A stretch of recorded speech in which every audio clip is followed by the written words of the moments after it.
Last day of August, we knew that Hurricane Dorian was going to make landfall.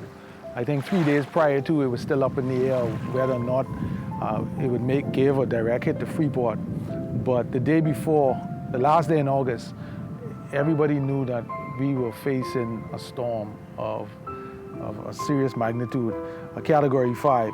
And so the last day, everybody was just running around trying to find plywood, getting their place secured. And I can remember the Saturday evening, my assistant and I, we came right here to my apartment, and right here on the northern side window, we put up a sheet of plywood just to make sure that it was secure, because we knew that the wind was going to come from the north side. And so Saturday evening was the calmest day of the year. There's a canal over there. You could look over the canal and it just looked like glass. It was so calm. The sky was clear. The birds were chirping, everything was green. It was hard to believe that a storm was actually coming. And so Sunday morning, we got up, and again, a beautiful morning, beautiful morning. Everybody had just been prepared to brace for the storm. And we rode out storms here before, right here. 3 years ago, we did Matthew right here. And so we kind of knew that we might get some wind, but nobody expected what we got. And so it wasn't until about Sunday evening and about 7 o'clock when the wind started to pick up, and we started to really hunker down and just kind of get prepared for whatever was coming our way.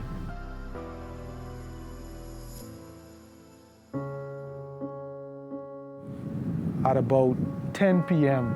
Sunday night, I was sitting in my living room right here when I got a text message from a couple who's a part of my small group, and they live just 2 buildings down. And I got a message from her saying that they were already in their ceiling, and this was just before the storm hit. This was maybe an hour or two before the storm would hit Freeport. And they talked about the water was already about 6 feet in their apartment. And so I text my brothers, I text my small group, I text the church to begin to pray for them, because we couldn't do anything at that point. Monday morning came, and we checked in with them, and they said that they were still in their ceiling, and the water was rising even higher. So the water was already about 11 feet, and they could look out the boxing of their ceiling and see the waves. I came outside with my son, and we stood right here at the edge of the building, and we looked down the road to see what it looked like. And all we could see was ocean and the rooftops of those buildings right there. That's all we could see. I could even see, at this point, a boat was already in the street. We didn't know where the boat came from. And so we took some photos of it, but there was no way to get, on Monday morning, to get to them. And we knew that they were already in the house, and now the water was 12 feet high. I sat in this building here, and I've never experienced anything like that. The building was shaking. And we were sitting there. It was as if the storm had electricity. There was this constant humming, bzz, buzzing that was going out throughout the house. The plywood and the ceiling starting to move around. This thing felt like a creature. Like it was like something out of a sci-fi movie. I felt like it was like as if something, a Goliath or something, was standing over you, just kind of daring you to get up. It was just so intimidating, so intimidating. That went on from all day Monday and all day Tuesday.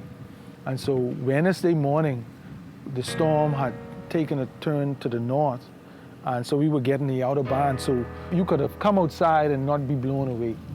And that's when my brother, he drove around the south side of the highway to get to me, because you couldn't come up this way. He came from the east side, the southeastern side, in his Jeep, and he said, we have to check on this family that was a part of our small group. He and my other brother and tried to go that way, but we couldn't pass because that was under 12 feet of water. We couldn't get there. And so we had to go around, and behind their apartment is another street, and it's a bit elevated. Their their building is kind of on a hill and it's elevated. And so we had to go around and go through the bushes in their, to get to their backyard.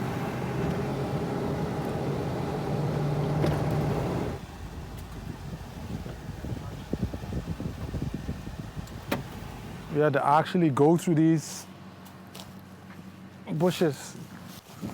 We just had to wade through, really had to wade through all of this until we came out. And this is the backyard.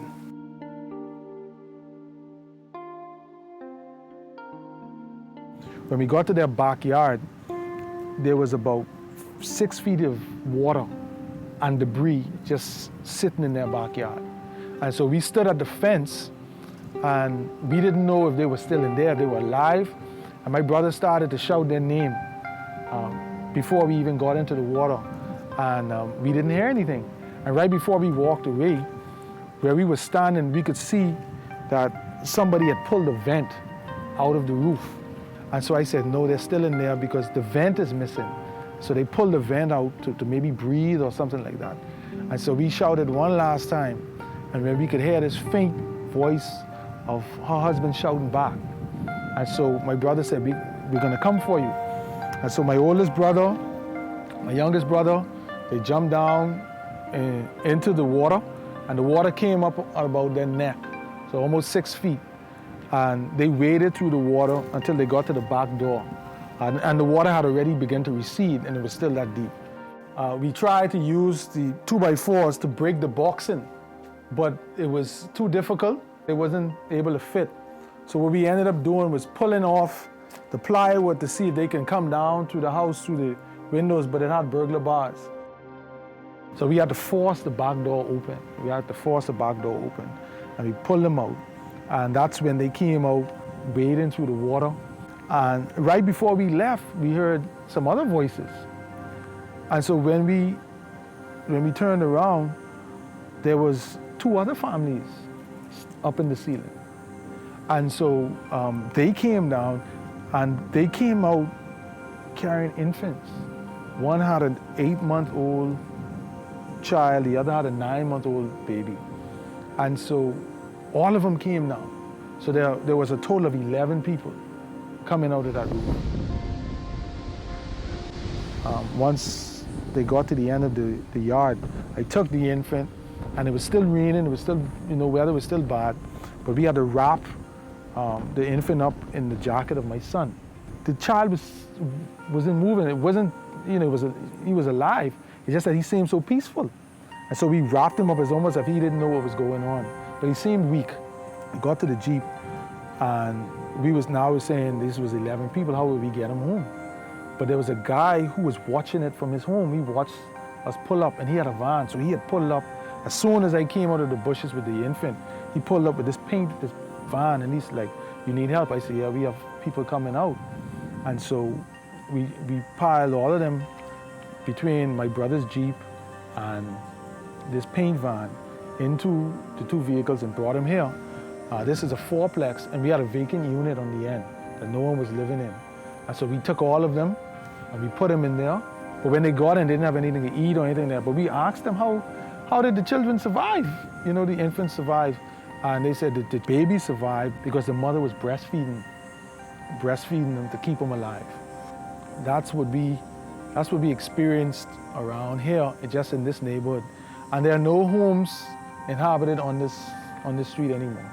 This building and that building are the only homes where people are on this Chippendale Drive. You're talking about almost 30 homes completely destroyed. Some of the people in the neighborhood died. On the island, we were told that 6,000 homes were destroyed. And so that means an average of 18,000 people are displaced on the island. Between Grand Bahama Island and Nabucco Island, there's just over 1,000 people still missing, presumed dead, because you won't find them. I could also remember a story of another guy who lived out East End. And what happened was, the wife tells the story that surge came in, the husband got a boat, tried to get them out. And while he was putting the life vest on one of his children, he had 3 boys, all under the age of 10. I think it was 8, 6, and 4. And while he was putting the life vest on one of them in the boat, a wave came and swept the children out of the boat. And so the dad saw that. He jumped out and dived in to go save them. And that was the last time they saw him. They still haven't found him. And so, you know, the wife said that she just watched them get swept away. Everyone on this island has a story for Dorian. And there's going to be a lot of care needed. There's a lot of support needed. And beyond the water and the food and the rebuilding, people need hope. People need perspective. I think the storm blew away more than buildings. It blew away some people's faith. And so as a church, as a pastor, we have the difficult job of listening and not necessarily providing any answers, except, you know, one that says God is still in control. And so, you know, that is what we're called to do, to be courageous, to preach the gospel, and to give people hope